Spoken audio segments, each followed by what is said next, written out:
بسم اللہ الرحمن الرحیم۔ عطر اور خوشبو لگانا یہ مسنون عمل ہے۔ حضور اکرم صلی اللہ علیہ وسلم خود بھی خوشبو لگایا کرتے تھے، عطر لگایا کرتے تھے، اور صحابہ اکرام کو بھی اس کی تلقین فرمایا کرتے تھے۔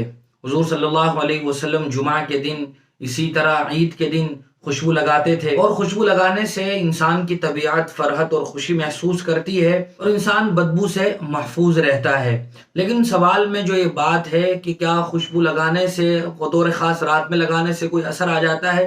اس طرح کی کوئی بات نہیں ہے، بلکہ خوشبو رات میں لگائی جائے یا دن میں لگائی جائے، اس طرح کا نہ تو عقیدہ رکھنا درست ہے اور نہ اپنے ذہن و تصور میں اس طرح کا وہم پالنا یہ جائز ہے۔ بلکہ جو خبیث شیاطین ہیں، اسی طرح خبیث جنات جو ہیں، وہ ایسی جگہوں پر ہی زیادہ ڈیرا ڈالتے ہیں جہاں گندگی ہوتی ہے۔ اسی لیے شریعت میں اس بات کی ممانعت ہے کہ آدمی گندا رہے۔ یہ قرآن کریم میں بھی اس بات کو کہا گیا، ان اللہ یحب التوابین و یحب المتطہرین، کہ اللہ تبارک و تعالیٰ توبہ کرنے والوں کو اور پاک صاف رہنے والوں کو پسند فرماتے ہیں۔ حضور نے فرمایا ان اللہ نظیف یحب النظافہ، کہ اللہ تبارک و تعالیٰ پاکیزہ ہیں اور پاکیزگی کو پسند فرماتے ہیں۔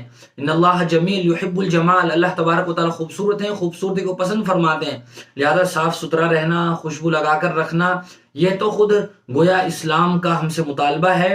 اور جو جنات اور شیاطین ہیں، جو خبیث فطرت والے ہیں، وہ ایسی جگہ ڈیرا ڈالتے ہیں جہاں گندگی ہوتی ہے، وہاں بدبو کی کثرت ہوتی ہے، یا انسان ناپاک رہتا ہے، جنابت کی حالت میں ہے اور غسل نہیں کر رہا ہے، یا یہ کہ ناپاک ہے، پیشاب کر رہا ہے، استنجا نہیں کر رہا ہے، گندا ہے، تو ایسی چیزوں پر اور ایسے لوگوں پر تو ان چیزوں کا اثر ہوتا ہے۔